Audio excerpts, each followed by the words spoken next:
Yes, before understanding today's concepts, let's try to recollect it, what we were understanding in the previous section. And then we go ahead today having some demonstration on the Terraform. But what we were understanding in the previous section, so it was infrastructure as a code.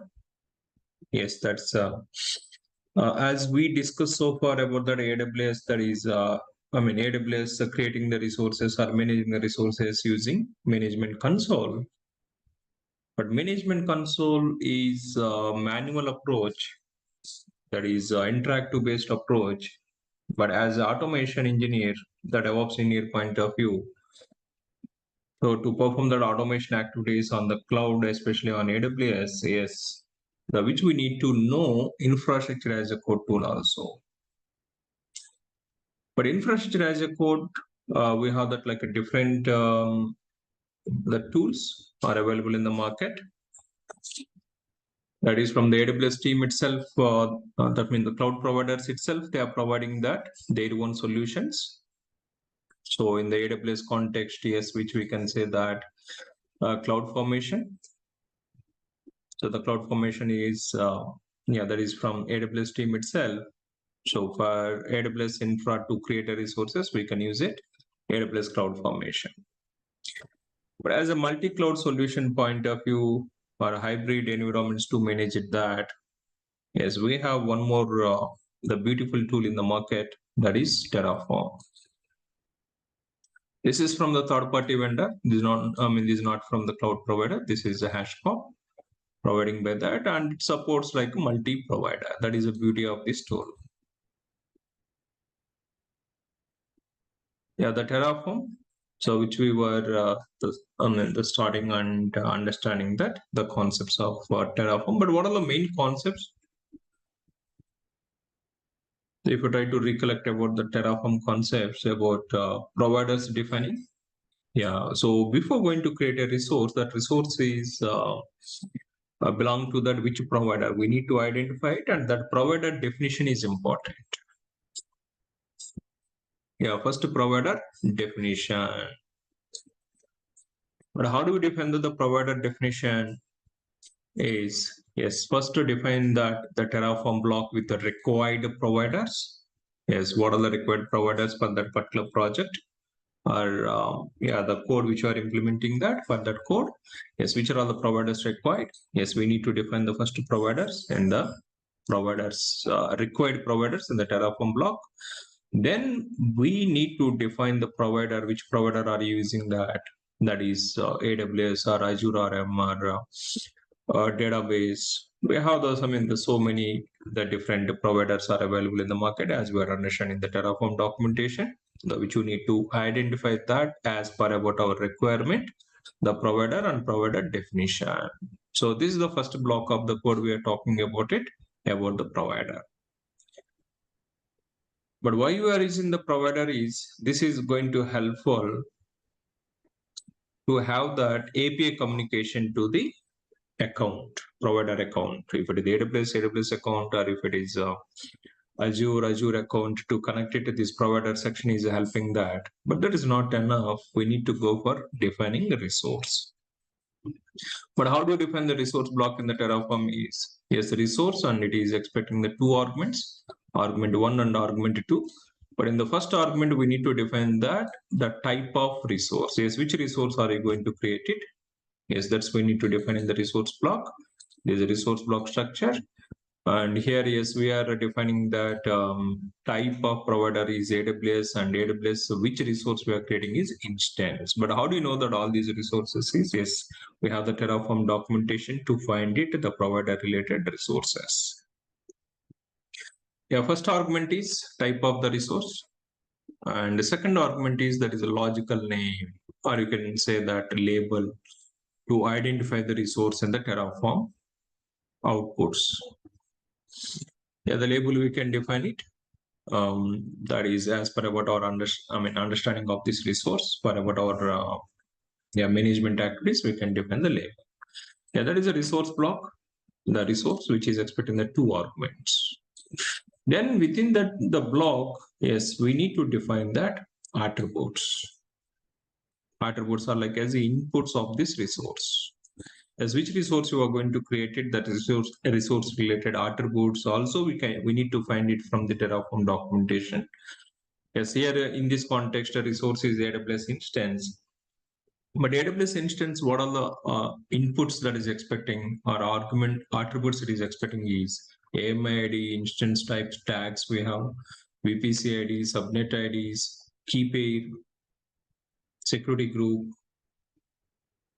Yeah, these are all the inputs, but inputs also which we need to identify as per the type of the resource from the Terraform documentation. Then you can define the values. Left side is that is as per the Terraform documentation, we need to define that these variables, and right side is the values as per about our current environment, our current project requirement. Yeah, this is the second kind of, second type of the concept we are understanding from the Terraform, that is about a resource block. But within the resource block, if you observe that all these attributes and what are the values we are defining that, so don't hard code the values like this. This is not recommended.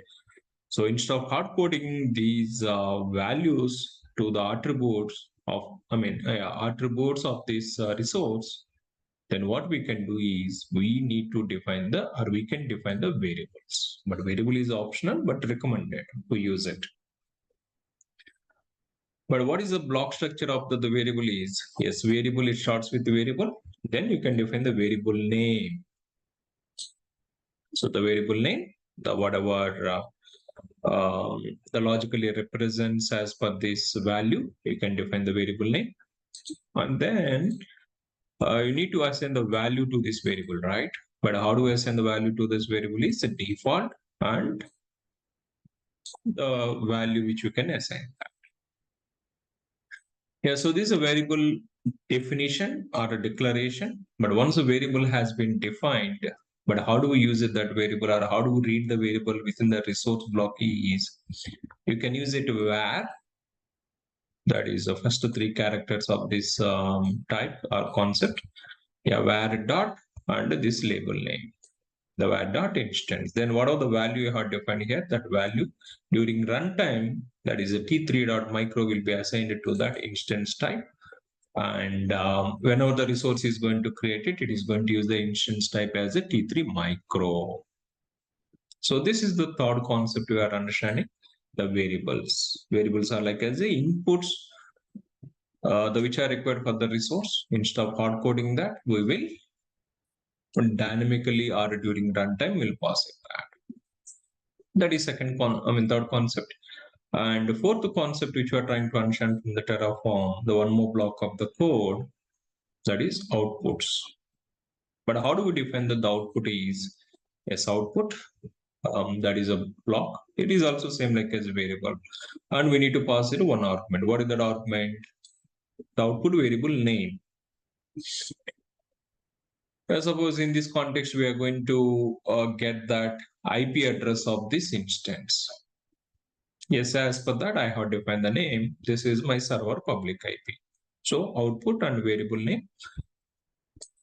But here value you need to assign to this variable, right? You need to get the value. But how do you get the value of this variable is? Yes, you can read it from the resources. Dynamically, after creating this resource, what are the value it is going to have it for this server? That is what is the value in the sense like it is going to have that arguments related the values. If you would like to read it, then you can use it reading this AWS underscore instance dot server dot. Do you need that public IP or do you need that private IP? Do you need that ARN or do you need that instance ID? Do you need that state of that instance? Yes, you can define that argument over here. But arguments also, how do we define it? That's we are talking this in the Terraform documentation in the last section. These are all the four concepts which we are trying to understand it. So in the Terraform, if you're going to work with that, any resource doesn't matter that, whether it is resources belong to the Azure or AWS or MySQL database or so on, so XYZ provider. So it doesn't matter that, but these four concepts are universal concepts of the Terraform. So are you clear about these points? Any queries, questions, please let me know before moving to this next concept, that is to see that some demonstration on this Terraform. Are you clear this? Sir, all topics are clear, but I am getting confusion between attribute and argument. Attribute is input in the variables which will Attribute define it. That means Okay. here in the resource, if you see that AMI is attribute, instance type is attribute, or tags are the attributes. So for this resource, what are the inputs are we are going to define it. All those inputs we can say that attributes. Arguments, what we can say that is argument is output. Sir, here attribute doesn't mean the attribute that what we refer in DBMS, something like entity or attribute. That's not the context.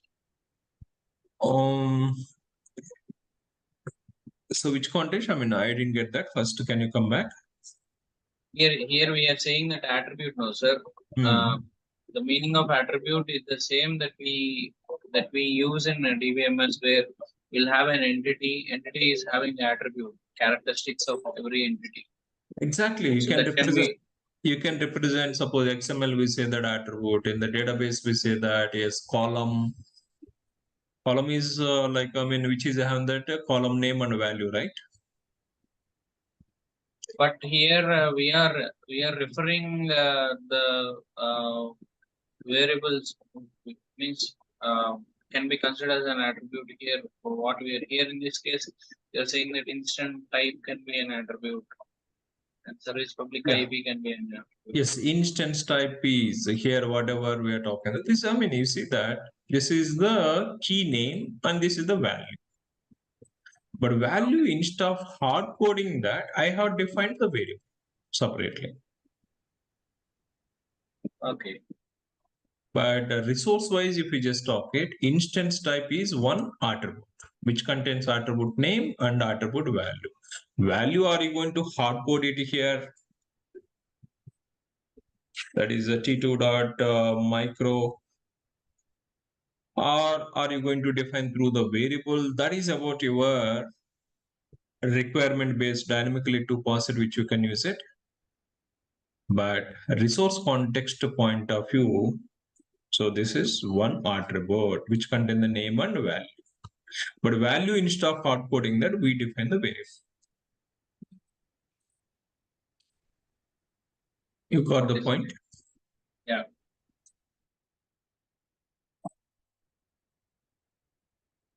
And arguments, if we just talk it, normally in the program we say that argument, pass the arguments to the script or pass the arguments to the functions, we'll call it. But in the Terraform terminology, argument is like as a output, which we are receiving that once resource has been created. And attributes, we say that inputs, which contain the name and value. So this attribute of this resource AWS instance. This is another attribute. Or if you refer the documentation of the Terraform,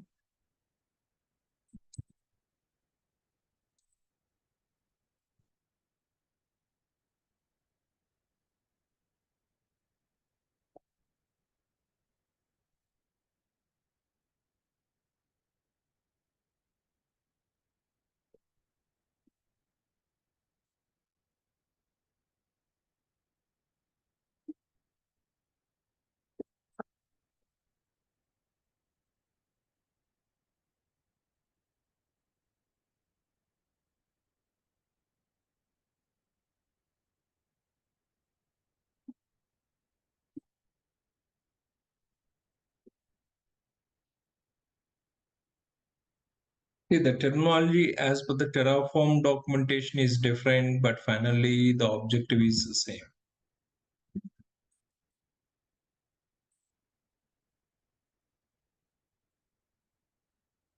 So let's look into the Terraform.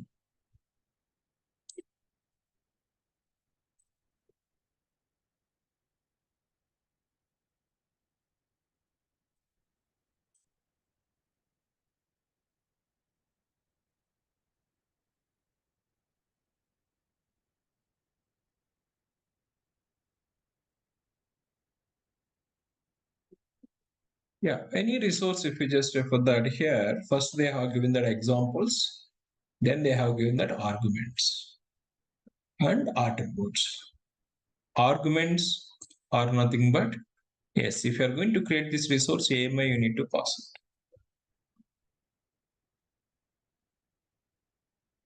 And here you are passing about it associate public,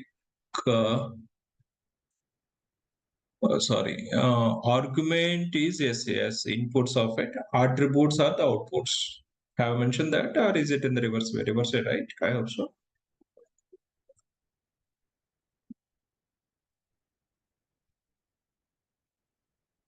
Yes, sir. In the previous class, you told like this only. Yeah, reverse it. Now you are Reverse reversely it told. again. That's why I Yeah, got yeah. confused. Okay, fine. Maybe Okay. I was in the different.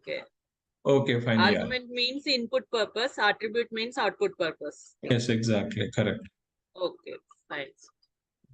Yeah, maybe I was using that's different terminology. Fine, good. Yes, good. Thank you for that. Yes, argument. Just think it like as a input for it, and attribute. Yes, as an output. Yes, correct. I was confused. Okay, so good. Is it clear now? Yes, sir. Clear now. Okay, good. Yeah, any other points, please?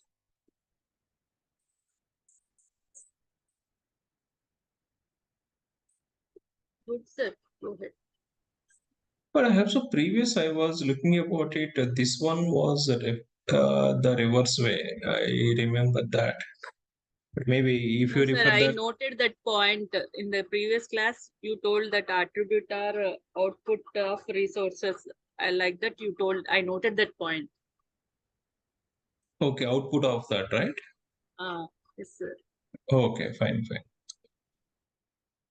Maybe in the previous sections I need to refer it, but before they were given that this one has attribute and argument. Maybe I was okay. So anyway, good. So just remember that the resource, the inputs and outputs. That is simple word. So we are passing the inputs means we are passing the arguments. Yes. Like that we can remember, right? Sir? Yes, easily correct. Okay. Inputs and output. Yes. Okay, good. So let's have it. How do we work with this?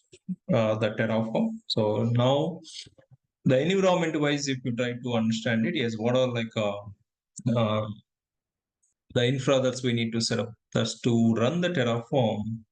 Yes, let's move into that section. But here Terraform, whatever we are going to talk it here as a developer. Yes, we need to write this block of the code now, and which resource is required, or what are the security groups required for the application, or the resources which are creating. We need to implement this complete, all these resources with the provider inputs and outputs. So to handle this scenario, first of all, we need to set up the development environment. But what are the tools that's required? Yes, editors, we need to use it, because using the Notepad++, if it is a Linux operating system, okay, V editor or Nano editor, which you can use it. But if it is a Windows operating system, we have the advanced tools like where we can easily the generating the code or like implementing the code and identifying the syntaxes, errors. So we can use it editors. So we have the different editors in the market. But what is the recommended editor is? So whenever you are working this on the development environment, yes, the next any files which are implementing, that could be Ansible related or Terraform related or Docker related, even the shell script also. Whenever you are implementing, you can use it, but to test it, you need to have the shell environment. But Terraform, these kind of the resources, whenever you are implementing and testing, yes, you can go ahead directly on the development. On the Windows system itself, we can set up the platform also, runtime environment also. Yeah, first of all, let's look into that. How do we set up the Terraform on Windows. Then we will talk about that. How do we implement the Terraform scripts? But to implement the Terraform scripts, we need to have the editor. Yes, you can use it Atom Editor, you can use it Visual Studio Code. Yes, then we'll come back to the editors. Yeah, first of all, how do we set up the Terraform on Windows? Terraform or install Terraform on Windows if you verify it.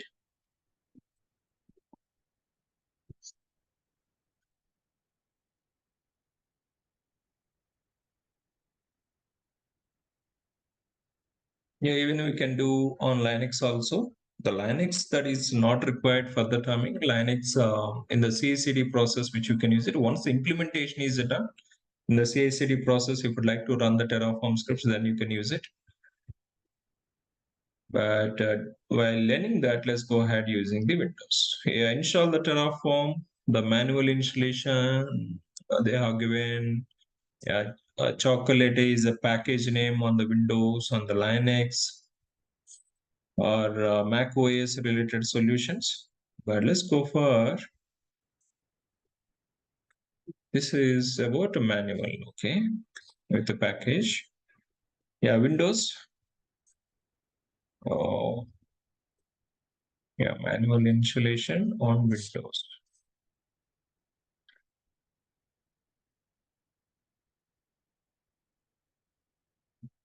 Yeah, first we need to download the, where is the download option? Let me go.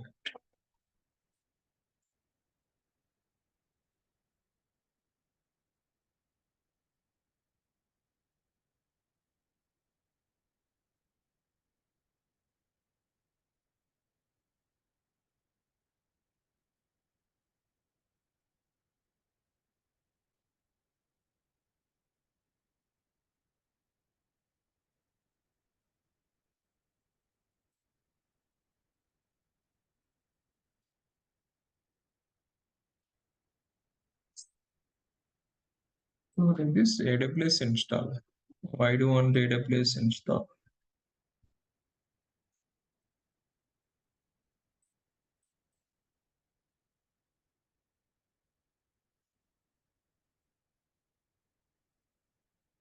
Yeah, so here, yes, this is all that is AWS related installation. Okay, let's go ahead.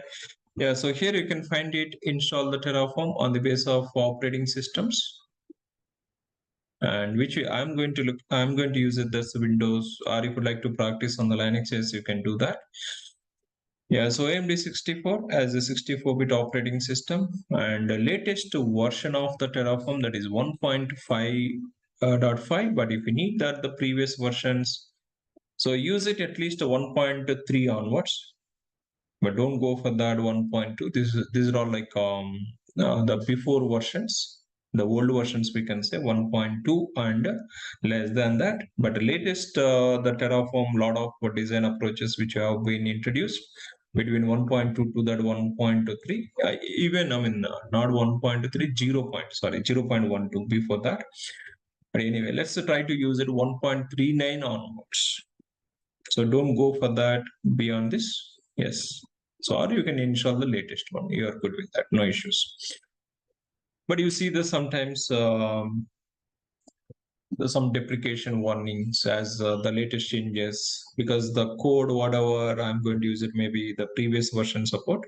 If they have updated with the latest features, then you see the some deprecation warnings. Yeah, fine. Go ahead and download this the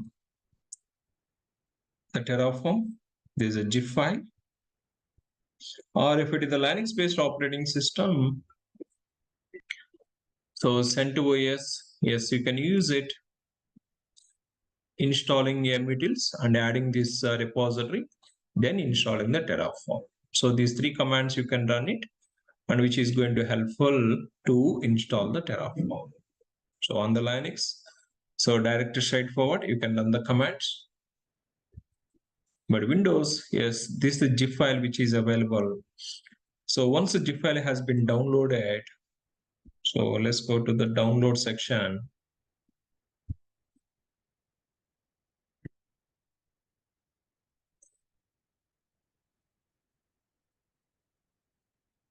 Yeah, so this is a download file, which we, I just downloaded, and what you can do is you can take this zip file and go to the C drive or wherever you prefer that. The recommended is C drive installing and create one Terraform directory. Already I have that. Yes, go to that C drive. You see this already. I had it different versions of it. Yes, latest one 1.5.5, which we got it. Yes, no issues. And once that's, the create in the C drive Terraform one folder and copy the downloaded file and extract it here. So let me extract it. Do you see the screen, everyone? Yes, sir. We are seeing. Yes, sir. Yes. Okay, good. Yeah, so once it has been extracted, the zip file, then you see this the terraform.exe file. So you don't need to run this one. So don't try to run this one directly. So now what you need to do is, so take this, the path, complete path, and we know it environment variable section, right? So go to that search option and search for that environment variables. And now this path we need to add to the path variable. Yeah, go to the environment variables and the path, edit the existing path. And you see that's in my system, the Terraform, the previous 1.5.0, which was set that. So as the latest, if I need it, yes, what I need to do is I need to delete this one. Let me go for adding that, the latest Terraform file path. So this directory now contains the terraform.exe file. We don't have the double click .exe, double click it and go for the next. No, Terraform is not like that. So there's a zip file, download it and take this one folder, C drive, create one Terraform folder and extract to that folder. And wherever you have extracted that path, take it and define in the environment variables. You are good to go ahead to use the Terraform. Simple and straightforward. Yes, I have done. Now let's open the git bash terminal and let's verify this Terraform is ready or not. So how to verify this Terraform is ready or not? Terraform - the version. So this is going to helping that. Yes, now you see this latest version 1.5.5, which is ready now. Yeah, if you're able to run this command, the Terraform command, yes, on the Windows system, yes, that's the Terraform is ready. Even that on the Linux system also, once those three commands have been executed, mutils and the repository added, mrepo list, and then install Terraform. Then run it Terraform - version. And if you are able to run the command, your environment is ready. Terraform. So simple tool, very simple tool. So can you show me system variables, how to set environmental variables again? Environment variables. Okay. Very simple. Already you have the path variable, right? So just to add that to the path environment variable. Okay. In path as well. Okay. Yes, in the path you need. Okay, sir. Yeah. You can add it user level. This is user level. That means only for my user, whenever I log into the Windows system, it works these variables. But any users, if you would like to define this Terraform, that means your friend is using or you are using the laptop, he's using a different account and you are using the different account. But both accounts, if you would like to set the environment variable, then system level variables, yes, we have the path variable. Either you can add it here, either you can add it here. But this is user level, this is system level. So good. Are you good now? Yes, sir. Yeah, I'm got it. Okay, good. So let's continue now. The development environment workspace. Yes, we need to have the workspace to implement the Terraform script, right? Yeah, for that, what is the editor that you can use it? Yes, what are the comfortable? Already you are using that, but don't use it basic things like Notepad or Notepad++. Those editors not recommended. So either Atom editor is available and Sublime Text editor is also recommended, but don't try to use it that. So either Atom or Visual Studio Code. Sir, we can use IDE also. Yeah, IDE. These are all I'm talking that IDE is itself. Oh, okay, sir. Yeah, so if you're going to use it, Visual Studio Code, this is recommended actually for the DevOps engineer.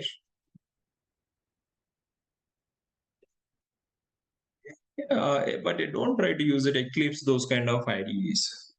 Because Eclipse and they're all especially for the Java program or PyCharm we have for the especially Python projects. But a generic one, Visual Studio Code editor is recommended or Atom editor is recommended. Because this is going to support to that. I'll share that one video, how do we set up that complete the development environment and integrating with the GitHub. Yes, on the weekend I will share it. So whenever you have the time, you can refer that.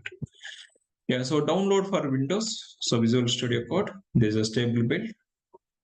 There's a .exe file. And once it has been downloaded, yes, go for that. The next, and complete it.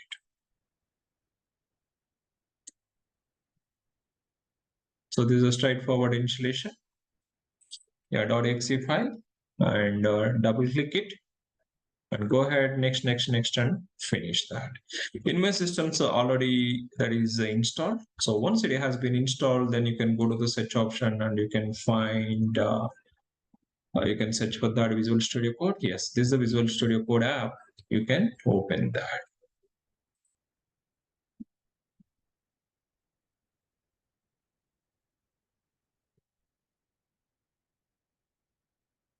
But it consumes some system resources.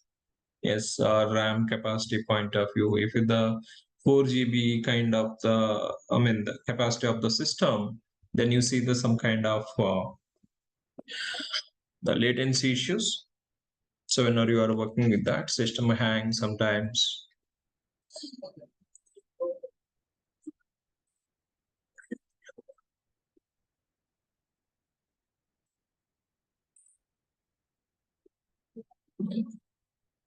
Let me try to open also.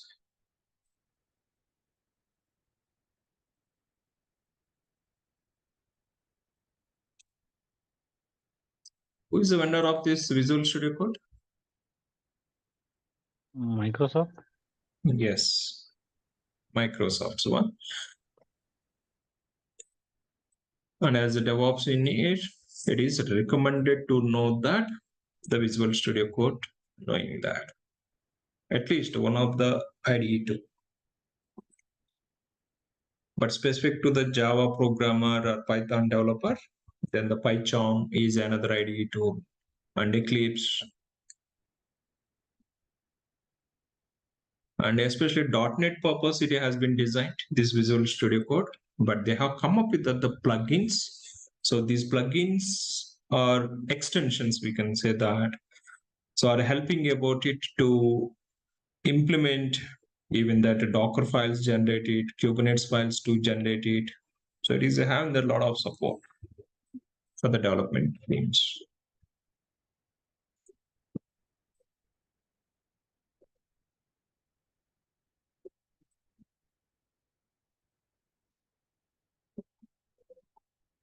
Why it's not starting? Yeah, so it's started.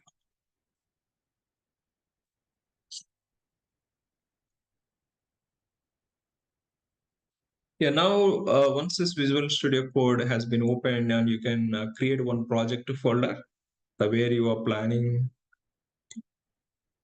What is this? The window is not responding.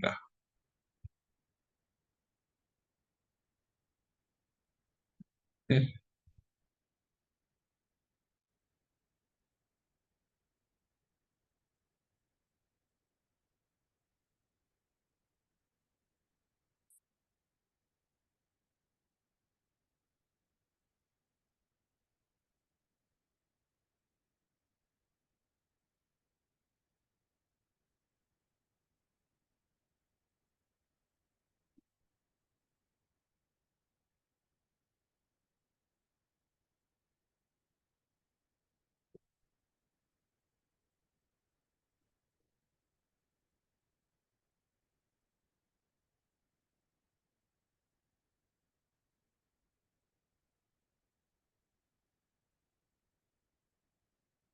Actually, I prefer that Atom editor instead of this.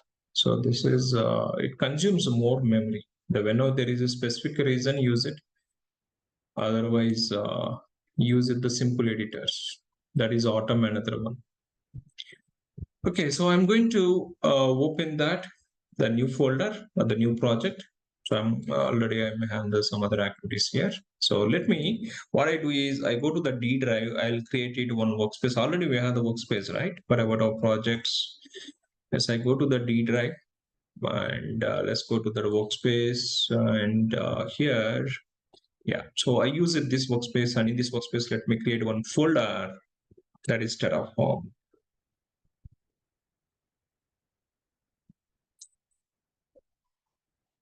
I'm going to use this directory as my project directory to implement all my Terraform scripts.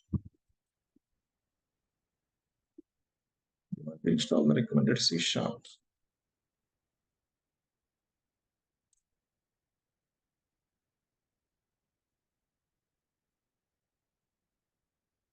Okay, so this is about the new folder, whenever we start it, which has come up with that. Yeah, so you can create a files, or you can create the folders within this project. And as I'm talking, that's one more beauty what you have is extensions. So what you need to do this is once it is ready with about your project, go to the extensions and identify that the Terraform related extensions.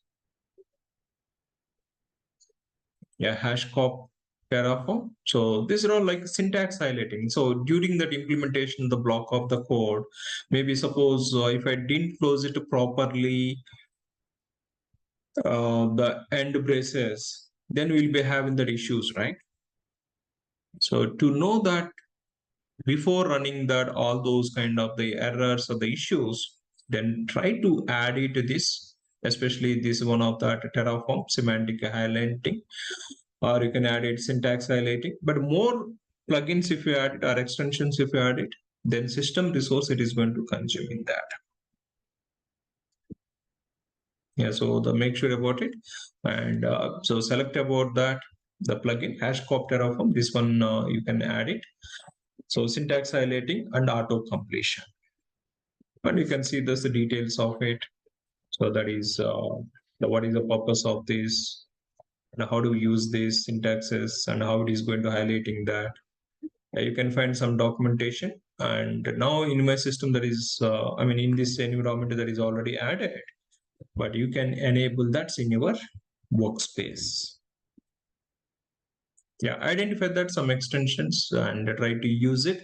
Suppose whenever you are working with the Docker, yes, Docker related extensions, Kubernetes related extensions, or even the AWS extensions, Azure related extensions.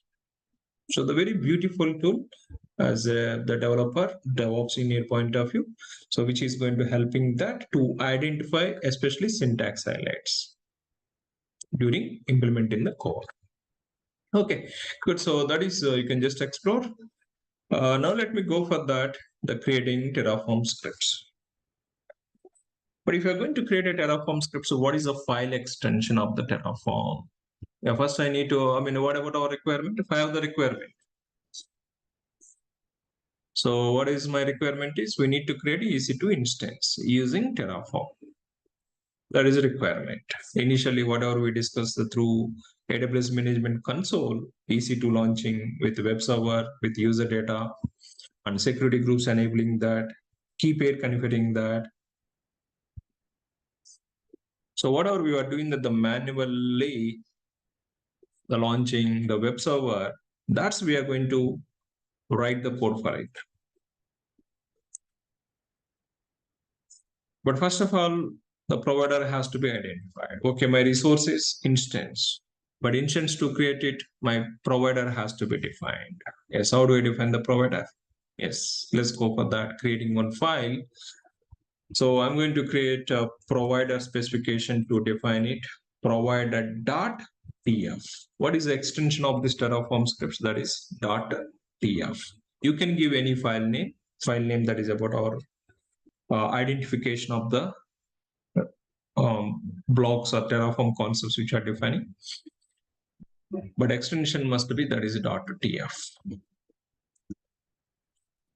Yeah, so why I have defined the provider.tf is I would like to mention that AWS Terraform block here. Let me go to the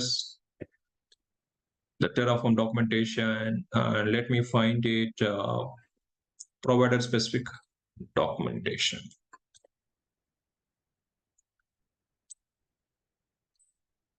Yeah, AWS provider. Yes, this is the one I need to define required providers for about our resource. What is the required provider? AWS. And yes, the provider region also I would like to define it. Yes, these two blocks. So remaining resource you can leave it off it. Yes. So take the copy of that block and let's go for adding that here. And you see the series are highlighting. Now I can easily work with that. Where is my starting block? Where is my ending block? So that's the usage of these editors. Okay, so now we are defining that the AWS is a provider. This is from the HashiCorp and this is a version of it, and provider is AWS. And the region, I would like to use it AP South 1. So what are the region that you need it? Yes, you can define it AP South 1 or US East 1 or AP Southeast 1, that is Singapore. So that is about your, as we know, that region specification. Good. So this is the first provider. Yes, I have specified. But credentials also is important, right? So let me do one thing. Let's go back to that. Credentials, how do I define it? Are you going to define directly in the block of the code? Are you going to use it like this? Access key, secret key? No, sir. It's getting security violation. Yes, this is the security violation. Don't use it like this. The defining that the variables of the access key, secret key in the provider section itself. What is the recommended approach? Use that or set the environment variables like that. Export about your access key, export about your secret key. Region already we have defined, then this is no more required. So yes, these two variables which you can define it. This is one approach. Already I hope so if you remember that AWS configure we have done, right? In AWS CLI. AWS configure. So if I go back to that system and if I run it, AWS configure, yes, access key, secret key, region, output. So if it is already AWS configure has been done is nothing but you can directly use the Terraform. You don't need to export the variables. Are you clear about this?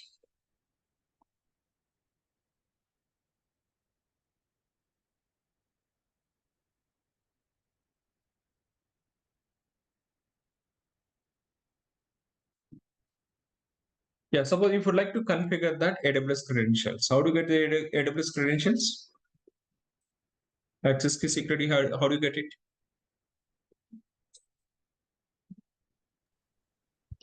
Role section, sir. AMI. Instead of saying that the role, that is user section.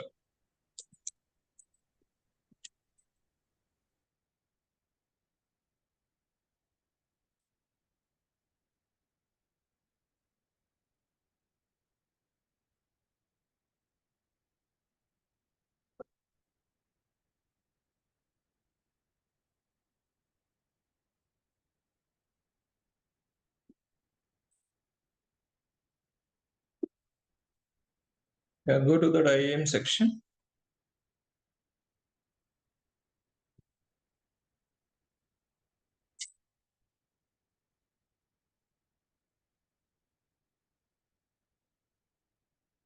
Now for these Terraform activities, I will create a separate user.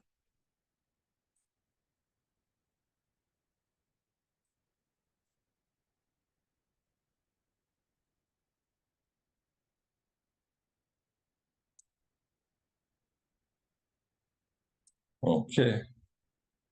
Already I have the Terraform. Okay, let me delete this. Or if you have this existing user, how to get it that credentials? Yeah, select that user. Terraform already I may have that. Or if you can use it any user, doesn't matter that. Yeah, the permissions which have been given for this user administrator. That means with this user account, we can manage that almost all the activities of AWS account. But how do I get it that the access key secret keys? So go to the security credentials, and here you can generate or create access key and a secret key. But already I'm having that. So what I do is I will delete that, the previous one. So 6 days ago it was created. So that means we were using this one for AWS CLI. Yeah, you can reuse that, but recommended to iterate the keys. Don't try to use the same key for long durations. So on the basis of the policies like either 30 days or the 45 days, yes, recommended to maybe daily also in the automation world. So where is that? Yes. I have deleted existing one. I'm going to create new one. This is for the command line interface. I'm going to use it. Even the Terraform also is going to use it internally. Command line interface. Confirm. What's happened? Yeah, confirm, then go to the next and description tag, not required, optional. Yes, this is the access key. I'm going to configure.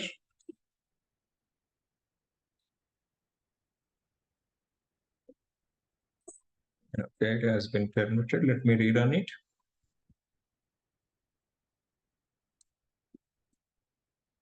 And now it is asking the secret key. So copy the secret key. And episode 1, I'm good. Output default, I'm good with that. Yes, this way also you can set up about your AWS CLI. Or if you're not using AWS configure, then go for that environment variables, export with that. Is it clear? Terraform installation and AWS configuration, that is account, and a provider configuration. Yes, now I have defined the provider, and to connect to this provider, the required credentials, that is access key, secret key, I have configured through AWS CLI. Or you can use it export, but instead of that, AWS CLI use it. Because AWS CLI, why we are using? My Windows system is outside of the AWS network. But if it is EC2 instance you are using and you need to run the Terraform commands, then use that role to access the services to that EC2 instance, right? And attach the role to the EC2 instance. As we are talking that these are all two important approaches. Okay, I'm good. My provider block is ready and access credentials I have defined. Then before going to starting about that next resource block implementation, let me install the plugins of this AWS provider. Because now, so in the project level we have defined, but if I would like to use it, this AWS provider, first of all, I need to download the plugins from the Terraform hashcop, and I need to install the plugins. So how do you do that? Yeah, how do you perform that activity is, so here, so we can use it, the command line prompts. So let's start about that, the terminal. Yes, you can start the new terminal here itself. Or you can use a git bash, no issues. You can open the git bash terminal and go to this folder wherever you have created about your project. Yeah, now this is my project location. So in the D drive workspace, batch 48 and Terraform. This is my project location. Directly you can start about your terminal here, new terminal.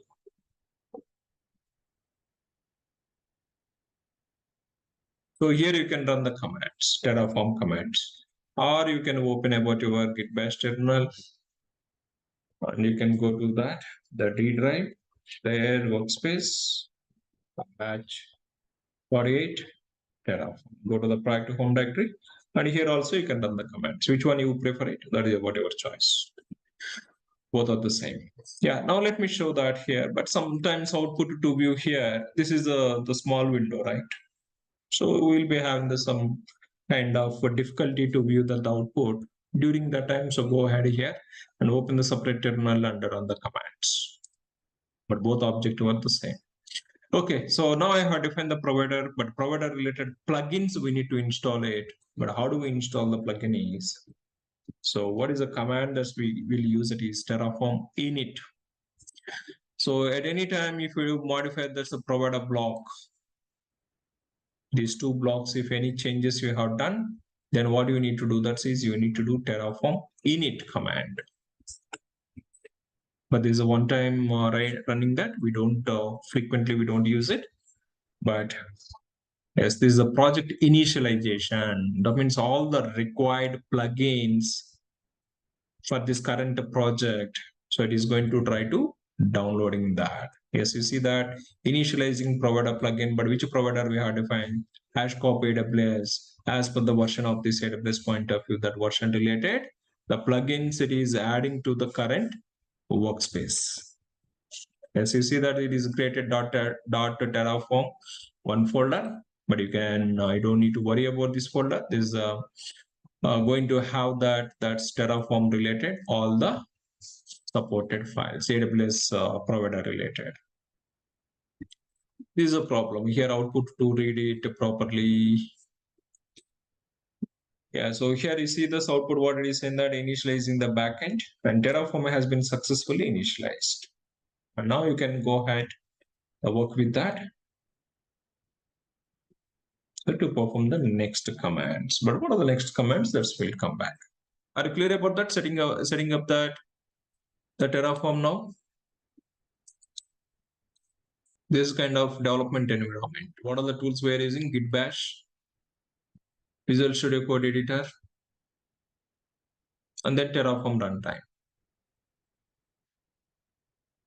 And add the extensions which belong to the Terraform in the Visual Studio Code, which are going to helping that, highlighting about the syntax and formatting about that, these files, all those advantages we can get it that.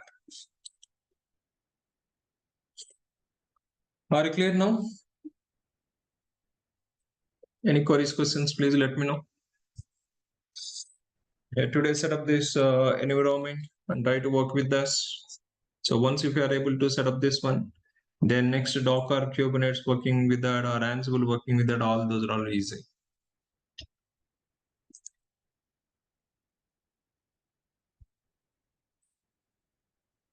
Okay, so I'm good with that provider. Now let's continue with the resource block. So which resource I would like to create it? Yes, you can define the resources separate file.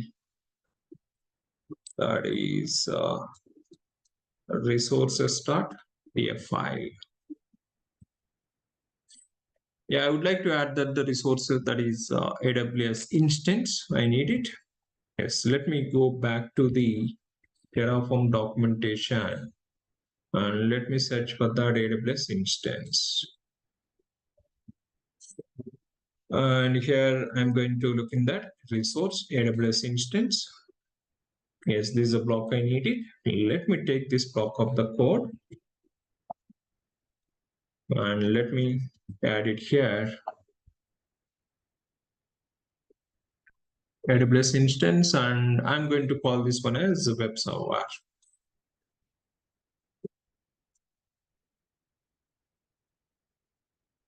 So we are going to create the web server using this Terraform.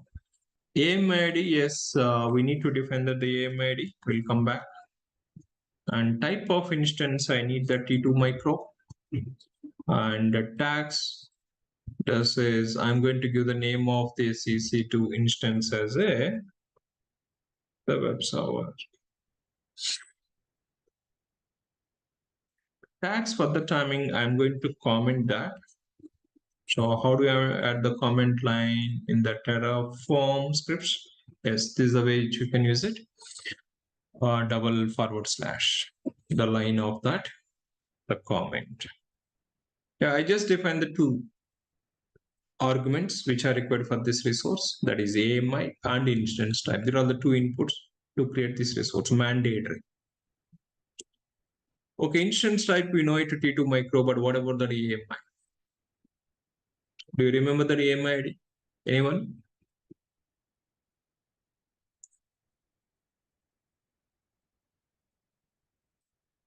Are you following everyone? So is it good?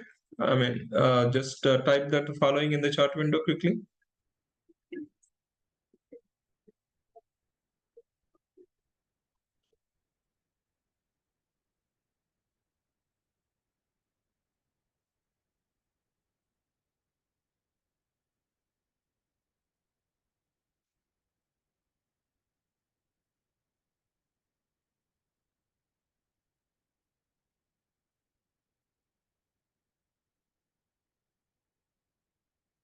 Okay, good. Awesome. Let's go ahead now. The AMID to get into that. AMID we don't know, right? AMID, do you remember that?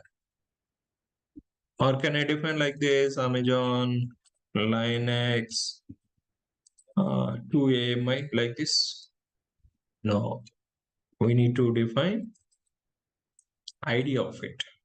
But ID, how do you get it? Yes, you need to go back to that management console.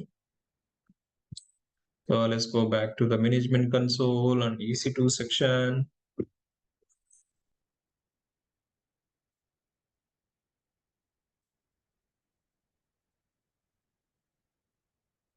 Or try to launch it one instance and make sure that you are in the exact region. So that is AP South 1, that is also important. So these AMI IDs are the specific to the region.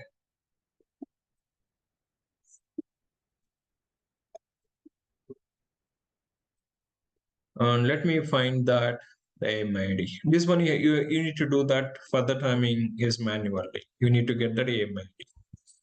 Yeah, which AMI ID we are looking at? Amazon Linux 2 AMI, right? So this is the one. The screen, okay, good. Yeah, now you can find that AMI ID. Yes, this is the AMI ID for that Amazon Linux 2 AMI, which I'm expecting that. Or if you need the CentOS, then you can search for that particular machine, and that machine AMI ID, we need to take it and we need to define in the block of the code. This should be as a string. String should be mentioned within the double quotation. Even the T2 micro also is a string. Okay, now I have defined the AMI ID and instance type. I'm good. I have defined the provider. I have defined that a resource which is required to create it, that is AWS instance, AMI ID and instance type. Let's create it, the EC2 instance. But before that, let's check it. Do we have already existing any EC2 instances here? So I'm going to cancel this, just like to get that AMI ID, I was using that. Yeah, no instances are running, but I would like to create it now through the Terraform. So I don't want to use the terminal here. Let me go to the Git bash. That is easy for me, or easy for you as well as to understand exactly what's happening. Yeah, now in the current directory, if you observe that, we have the two files. Provider, yes, here we have defined the provider specification. Under resources, that is AWS instance we have defined. Terraform init already we have done it, right? You can run it number of times, no issues. But at least one time that is required to install the required plugins. Yeah, now you see this output clearly we'll be having that. There's somewhat confusion to understand that output. Yeah, initializing the backend. Yes, Terraform has been successfully initialized. Now we can go ahead. You may now begin working with the Terraform. Try running Terraform plan. As we are talking that once you have done the code changes, then you need to plan it, then apply it. Yes, now my code is ready. The Terraform block of the code which we have implemented. I need to go for Terraform. The plan. Plan what it is going to do. It is just going to give the blueprint. It is not going to apply the resources. That means it is not going to create a resource in AWS account.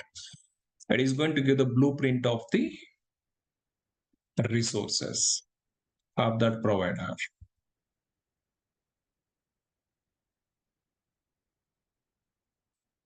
And one important point, Terraform, what are the commands we are running that these commands are specific to the project.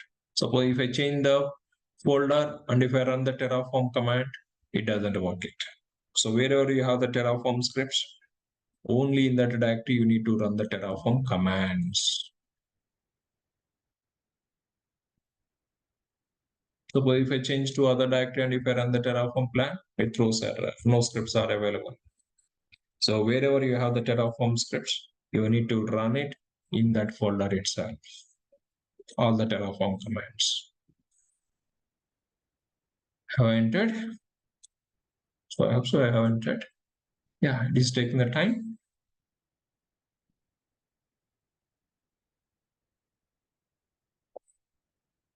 Okay, you see this now we got the blueprint of that. But if you observe this, what is the blueprint? Yeah, Terraform uses the selected providers to generate following execution plan. Now you see this, it is going to create resources. But what is the resource it is going to creating? That is a resource, AWS instance, and web server. You see that they're all like which we can say that arguments of this resource. As we're talking that inputs. AMID. Yes, AMID we have defined. Yes, this is AMID which I have defined. But ARN, you will be knowing that after applying this resource. That means after creating the resource, ARN argument will be assigned to this resource. Our public IP address will be associated or not, availability zone, CPU core count, they're all like which will be assign the values after creating the resources, known after applying. But instance type, yes, we have defined T2 micro. We have defined only two attributes. You see that two arguments. Actually, in the programming terminology, we say that attribute is a keyword. Yeah, that's why like I'm familiar with that attribute. But yes, here argument. Yeah, argument. Yes, as an input. But here we have defined AMI and instance type. There are the two arguments which have been defined. And yes, some more like yes, the default values, you see that. And finally, if you observe that, it is going to create one resource. No resources are going to change it, and no resources are going to destroy it. Yeah, now this now we got it the blueprint of it, the project, the resources which are going to creating that. Yes, now I'm okay with that. This EC2 instance required to create it.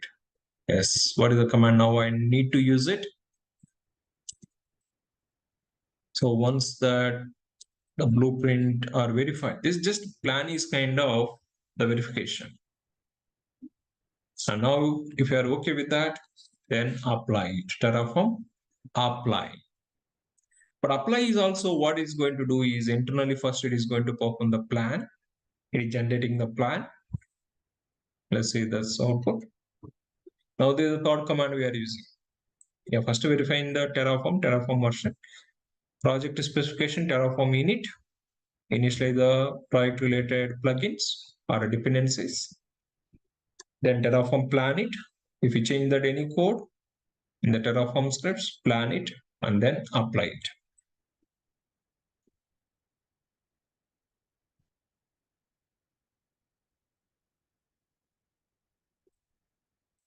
Yeah, even if I run it Terraform plan also, oh sorry, apply also, first it is going to give that the plan information. You see, that's 1 to add it, 0 to change, 0 to destroy. This is a complete final conclusion. Do you want to perform these actions? Yes. So here you need to accept it. You say that yes, you are accepting, then it is going to create a resource. But so far, is it created the resources? If I refresh here,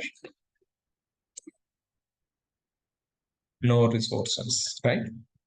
Plan is just like I said, giving that the blueprint of the resources which are going to creating or which are going to changing or which are going to deleting that. Once if you apply that. Yeah, once if you apply, what exactly is going to happen that is replicating by the plan. Now I'm okay with that. Yes, I'm confirming that yes. Now it starts to create a resources in AWS account. Now it uses the credentials and it is going to create a unit is already used the credential. Even the plan also it was using. Otherwise, how does it know that? Suppose resource already created. Then it has to be, right? It has to be created. It has to be defined. It has to be identified if the resource already created. But we got it one issue. Let's see this what it is saying that missing input, no subnets found for the default VPC. Please specify the subnet. Actually, we didn't define that the subnet. We were defining only two inputs, AMI and type of instance. But it is expecting that creating EC2 instance missing input, no subnets for the default VPC. Okay.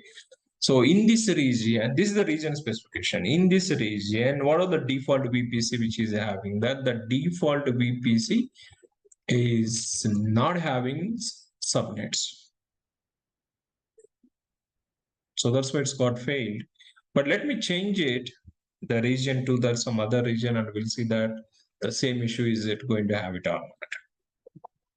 Okay, I try to use it instead of the AP South 1. Let me use that Singapore region. We'll check it. So this is AP Southeast 1. I'm going to change it and we'll try to apply it. AP Southeast 1. So in that region, what it is saying that is the default VPCs, no subnets are found. As we're talking that, or as we have seen in the resources, they didn't mention it, right? VPC subnet ID. But if it is a mandatory, then they should mention it in the default block. But they didn't give that subnet ID. That means subnet ID is optional. But the region which you have taken, that region is not having the supported subnets. Okay, now I changed that region. Then now let's plan it. Is it mandatory applying the plan always? That's not it. That's about your optional. Without doing the plan also, you can directly apply it. If you have the confidence on the resources creation.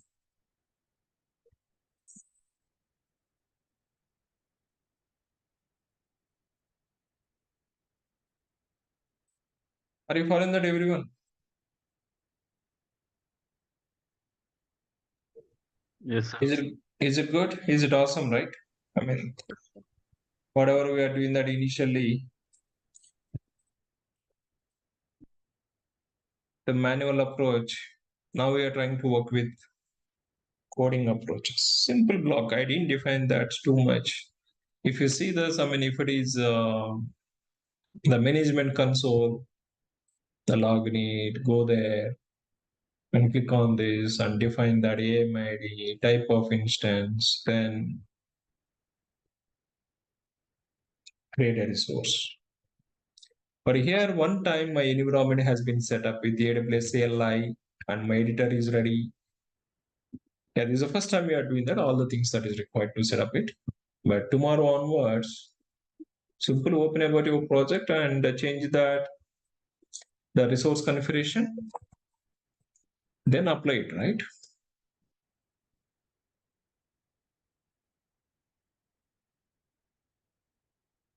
We'll see this. We'll extend one by one all the activities. First, initially, we are talking that how do we set up at least the resource creation. Yeah, here you see this different issue. What is that issue?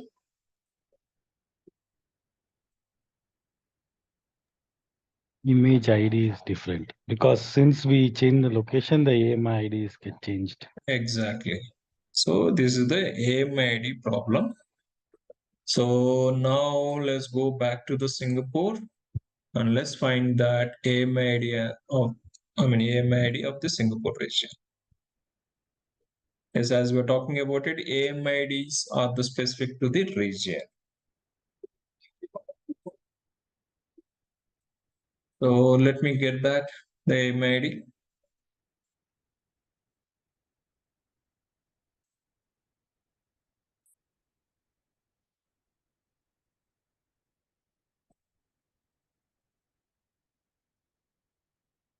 But even this AMID is hard coding like that. Do you prefer this?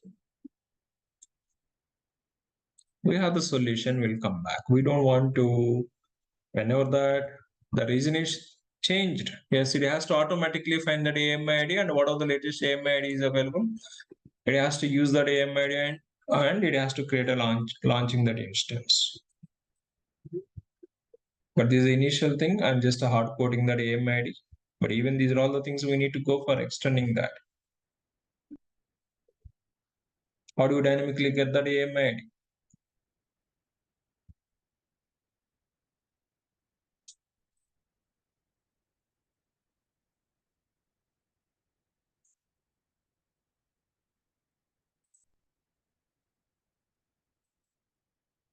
Learn the coding with the fun, then it's easy.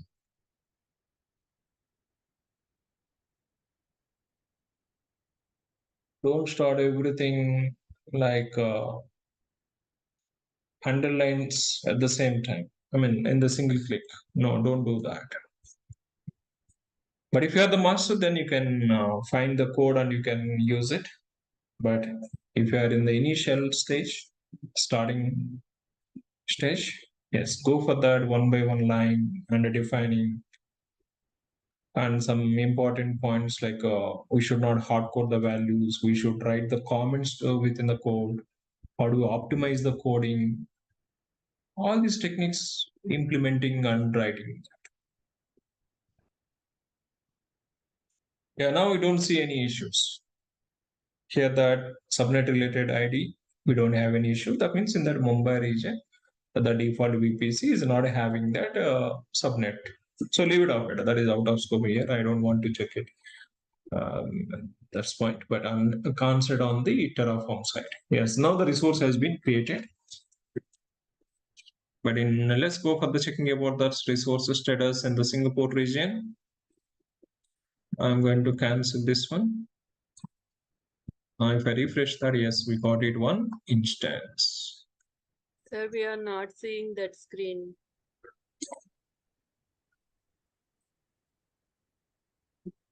You see now?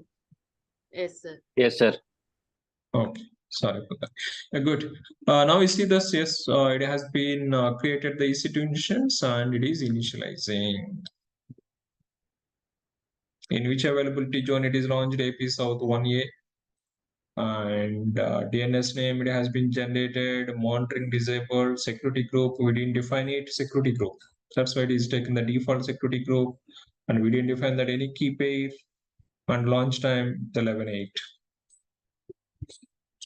And even it is not defined that any name. Name is nothing but, suppose I would like to give this one as a server. Normally we give this, right? Identification of it. Is it development server or is it a staging server or is it app server or is it a build server? We need to have the clarity on this EC2 instance. Okay, now I have add indirectly if I see that if I edited this content is nothing but key is the name and I have added the value is a server, right?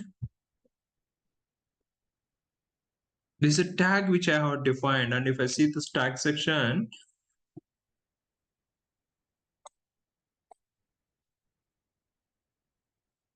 very difficult language, user interface.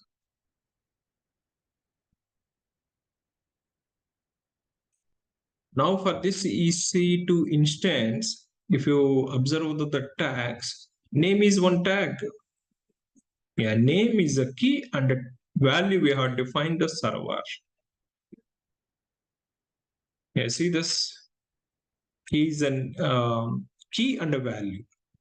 But can I define the multiple tags? Yes, we can define the multiple tags. I can add it one more. That is environment, is development.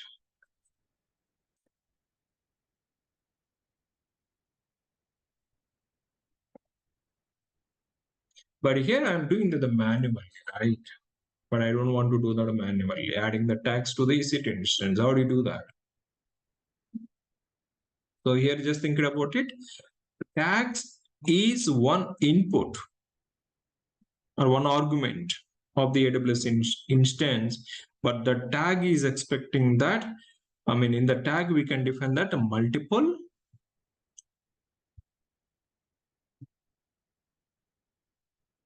attributes, which we can say that, or we can say that, which are representing key and value representation, multiple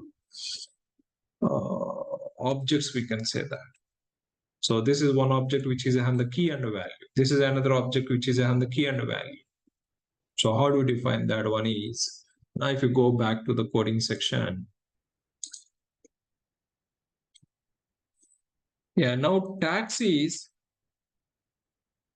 one input, but the tag is expecting the, I mean, that for the tags we need to pass it. If we're defining the tags is nothing but you need to pass it a multiple object which is on the key and the value representation. Yes, name is one key and which is another value as web server. Another one which we have this is environment is a key and a value, that is development. Yeah, before I was defining that manually. Now I have defined through the Terraform scripts. So what's going to happen that now? So this type of, I mean, now one more point. Here we are talking that the string data type, right? These are all the string data type. Just define the string, which is on the sequence of the characters. But the tags is not the string data type. This is expecting that objects, which is on the key and value representation. Object, what does it contain? Object contains attributes, right? If you just talk it in the programming language, the OOPS concepts, as object, that is skeleton of the class. What the class contain? Oh, okay, if you go that, that's I mean, that is a different story. Don't worry about it. Simple. Tags is one argument of this instance, that is one input. But the tag is not having just like as a string format, but it is expecting that multiple objects and each object which is has the key and value representation. But how do we define this one is, what do we call this data type is map data type. How do we define that map data type in the Terraform? Yes, this is like input variable name equals, then starting block, ending block, and we can define that here. So we have that's a 1 tags, or 2 tag, or 10 tags, or 20 tags, all the tags we can define it. So one more data type which we are understanding, this is a map data type, string data type, map data type. Okay, so are you clear about this point?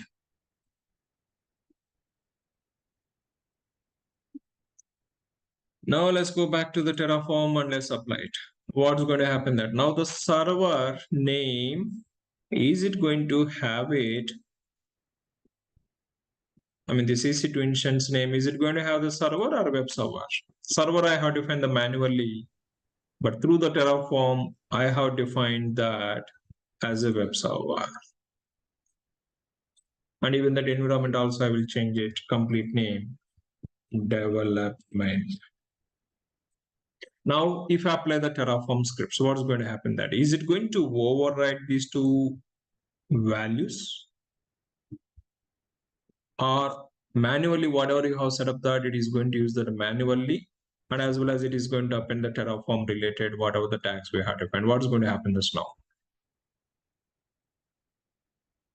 Create a new instance and name this, update the name, sir. So are you expecting to create one more instance Yes. just for the tags? But we are running complete, right, sir?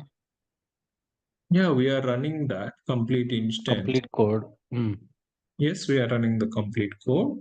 So complete code, whenever you run it, is it going to create a new instance each and every time? Sir, but that is how we created. Like the code is to create instance, add the tags. Yes. But what I have defined is, here I defined that only one instance. Before that web server, the same instance, but I am updating the properties of that instance. But I'm not Okay. asking us to create one more instance. I'm asking that same instance, just I would like to add the tags. This is not the meaning of that create one more instance and with the same AMI ID and instance type and add the tags. No, not that meaning. I need that only one instance.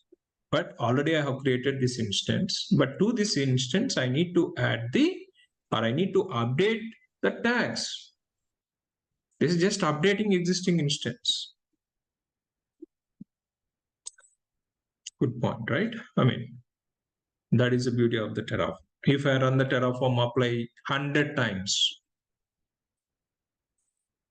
instance is already created. If you do modify the suppose if I write it one more block of this code, then I am asking the Terraform create one more server of the EC2 instance, but I'm not doing this. Are you clear at this point? Yes, sir. Yeah. I'm not asking us to create one more.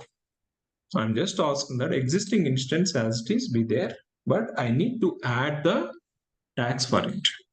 This is my desired state. Decide what I need it. But already current state we have from the instance. This is the current state in the infra.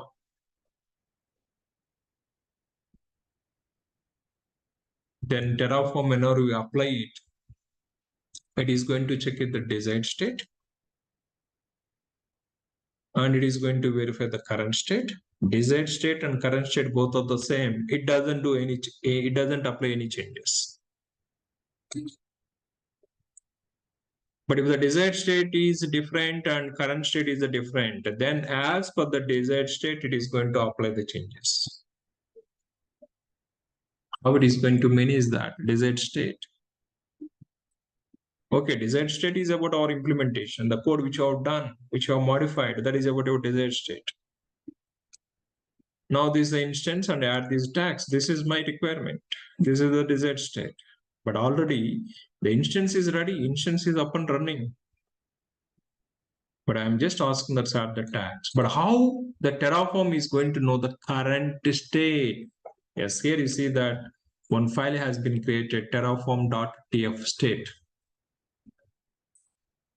So this file contains the current state of the infra. Yeah, now you see this here. The resources, AWS instance is the type of, and what is the name of this resource? Web server. Provider, this is from the hash copy AWS. Yes, instances, attributes, you see that here you see that it has been given internally attributes. Actually, in the documentation, they have given arguments, right? Yeah, attributes is the exact keyword actually. In the programming technologies, if you just talk at that. Yeah, so what are the attributes? Yes, AMI, already we have defined ARN. Yes, you see that ARN is also having that. Public IP address associated and CPUs. And here you will get it like public, yeah, instance ID, type of instance. You see that public IP, yeah, private IP, public DNS. Suppose if I go to that,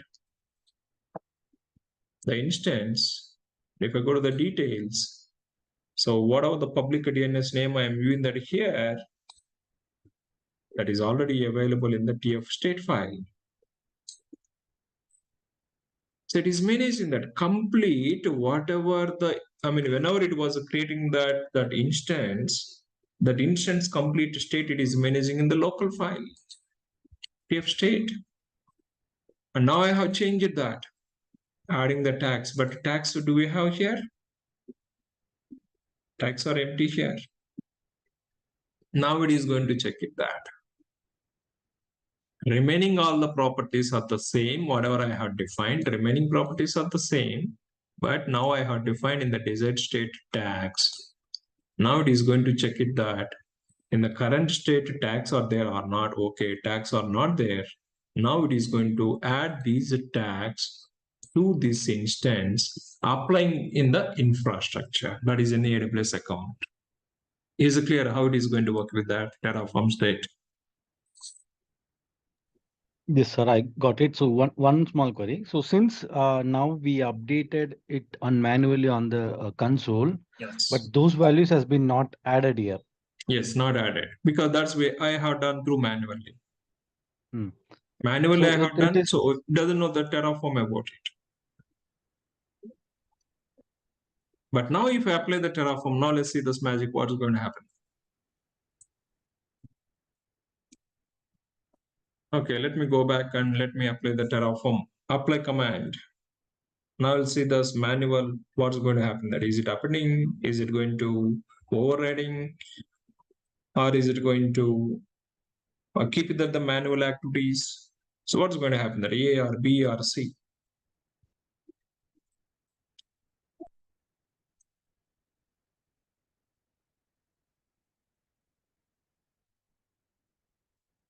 First, if you observe the plan, now it is not going to add a new resource. It is going to changing the existing instance.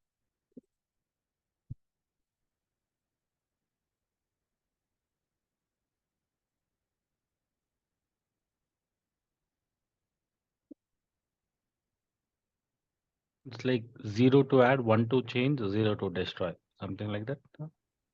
Yeah, 0 to add, 1 to change, 0 to destroy. Yes. Yeah, see this, it is going to refreshing the state. That means it is going to reading the current state file and it is going to verify that what is the desired you have modified in comparison of this with the TF state file. It is going to identify the changes and it is comparing with the remote state change. Yes, 0 to add, 1 to change, 0 to destroy. We just added the tags. You see that here you can get it. Terraform will perform the following actions. Yes, before the tags was not there. Now it is going to add the tags, these two.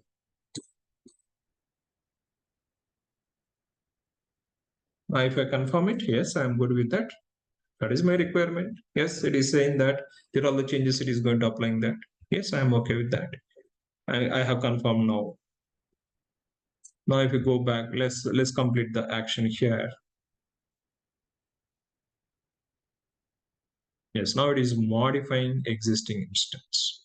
It is not creating a new instance. Here you see that web server. That is the logical name which you are given that. AWS instance and second argument, whatever the name you have given. That is the advantage here to whenever you see this outputs, easily to identify that about your instance, you can give the logical name.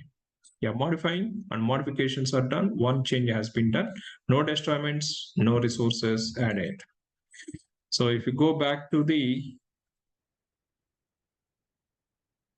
console and if you refresh that, I was given the server, but now it has been updated as a web server. And before I was giving the tags with a shortcut named dev, but I have given through this Terraform completed development. The manual, it has been overridden. That means the developer, he has done some changes manually. But as a DevOps engineer through the CI/CD process, whenever we run the Terraform, whereas manual activities will be deleted. And as per the policy which are defined in the Terraform scripts, the Terraform script changes will be applied in the infrastructure. Even the developers or the testing team, if they have done any modification also, but whenever I rerun the Terraform, all those modifications, their manual activities will be overridden. That is we are expecting the policy. Policy is about your Terraform script now. What you need it, that's you are defining in the Terraform scripts. It has to be matched exactly in the infra. Desired is equal to current. If anything changes either that side or this side, then the Terraform is going to apply the changes. Is it clear now?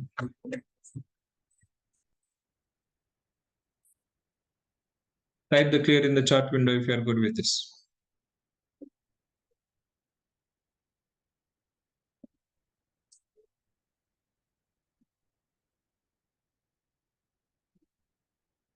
The instance is the same, just the tags we have changed it.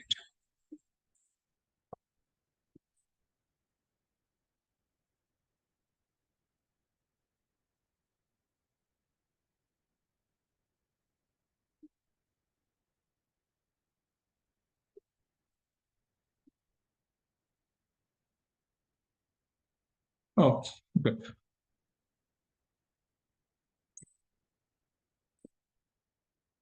So now if you observe that now the TF state file, the latest file, yes, tags all it has been updated. So this is see Terraform, it is not going to believe the infra, right? If you just observe that in the AWS account, whatever the current state we have, it is not believing. It is managing that in the local one state file. Whatever it has been applied, that complete state, it is storing that. Yeah, whenever you suppose if I rerun it, what's going to happen? That Terraform apply if I rerun it, I didn't do any changes in the local and as well as in the remote.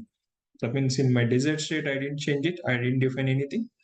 And in my manual also, I didn't define anything in the AWS account. Then what's going to do that? Both are the same, right? It is checking about your local state and the remote state, comparing with the local TF state. Desired is about a Terraform script.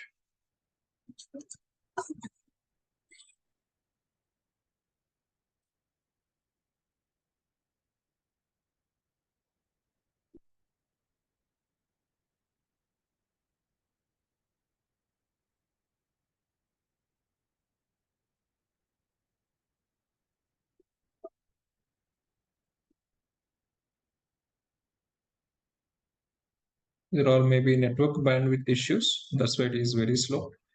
Otherwise, it would be the fast itself. Yeah, apply creating the resources, 0 to add it, 0 to change it, 0 to destroy it. Everything is clean. Everything is good. As expected, it is there. Okay, now I don't need that instance. Yeah, tomorrow we'll continue with that, the remaining extension, the variables and the outputs and security groups one by one. Dynamic data, provisioning concepts. So we have those activities. Just we started now. Okay, now we have installed the required plugins. That is by using the Terraform init.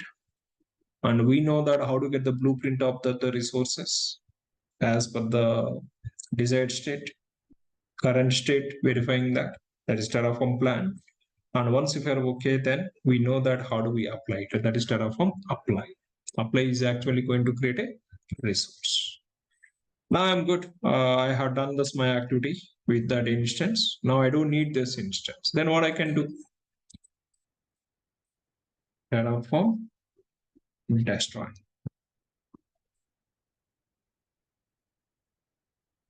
So destroy command is going to delete the resources. It is not just only EC2. Here we have implemented only EC2. But if I have done that security group, key pair, all this stuff, everything will be cleaning that. Normally, whenever we are deleting, we'll delete it or we terminate it mainly focusing on the EC2, right? But we don't delete the security group. We'll forget it that. But now with the Terraform, what are the resources you are creating that? All the resources I need to clean up that. And then if you run the Terraform destroy, in the Terraform scripts, what are the resources you have created? All the resources that will be cleaning that from the AWS. That is the beauty of this Terraform. So just in case that, okay, we created EC2 with a Terraform, but adding it to an VPC or adding it to an scaling Yes. group or like something, yeah, IMI that we have done it manually. So in that case, still it will delete all those configurations? No, manually, see, here that AWS instance, whatever we have launched, that is first we have done through the Terraform. Hmm.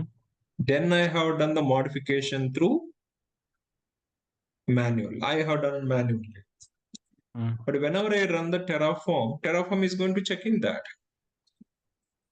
That is what of the previous state which was used. It is have the same state or not. It is verifying the Terraform and it is deleting. I mean, manual activities, it is removing that. Suppose I have created one more new instance here. That new instance. I got it, sir. So the web server which we created using Terraform, but I added the subnet manually. I haven't used Terraform to create a subnet, but I have added it to a subnet manually. VPC by default we added, but subnet I have added it manually. But in this case, when we delete it, it is like only deleting the instance. Only deleting the instance, yes. Subnet it doesn't delete because you have done manually, right? That resource doesn't know that. Terraform doesn't know about that resource. In the state file or in the desired state file, you didn't define that subnet creation. If you didn't define the creation, how it is going to deleting that? Yeah, got it.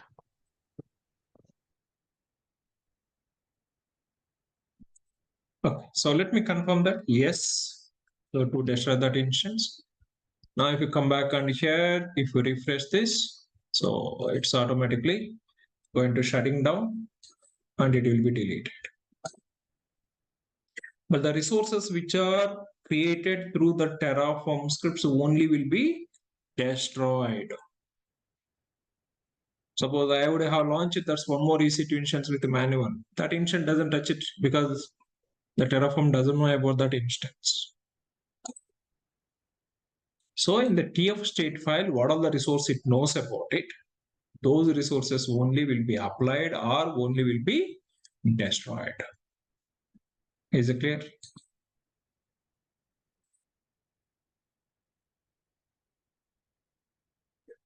That's why we say that TF state file is the important file. TF state file is the important file. Now I have destroyed. Now you see this, no resources here. It is deleted. But in my design, it is there, but it is not applied.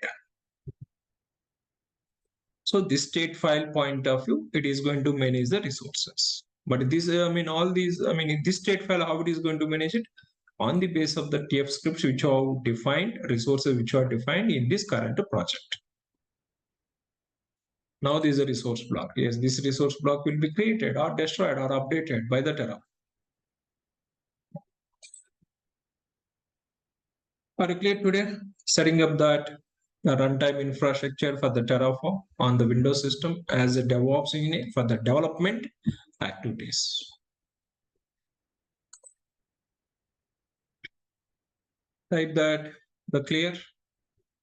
Then we'll talk it tomorrow, extending about that these activities with the variables, outputs, and then security groups and dynamic AMIs, how to get it. Those are all one by one, we'll move into that.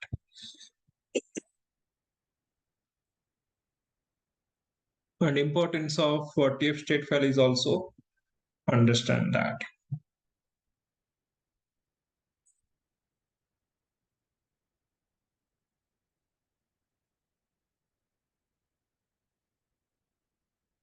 Yeah, next whenever we start it like a DevOps tools, that is about Maven, Jenkins, Ansible.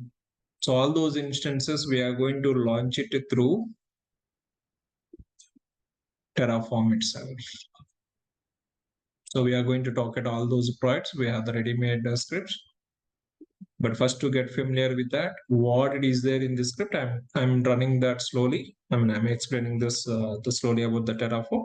But once we start the Terraform scripts for the next instances, for the DevOps environment to set up that, I use it straightforward. Okay, good. That's all from my side for today. So provider we have defined in the separate file resources. But whenever I run a Terraform apply, it is automatically loading that the providers and as well as the resources. You can split about your resources into multiple Terraform scripts, no issues at all. You don't need to define everything in the single Terraform script file. That is one more point as a implementation point of view. Variables into separate files, outputs into separate files, resources into separate files. Yeah, fine. So that's all from my side. Any queries before going to wind up today?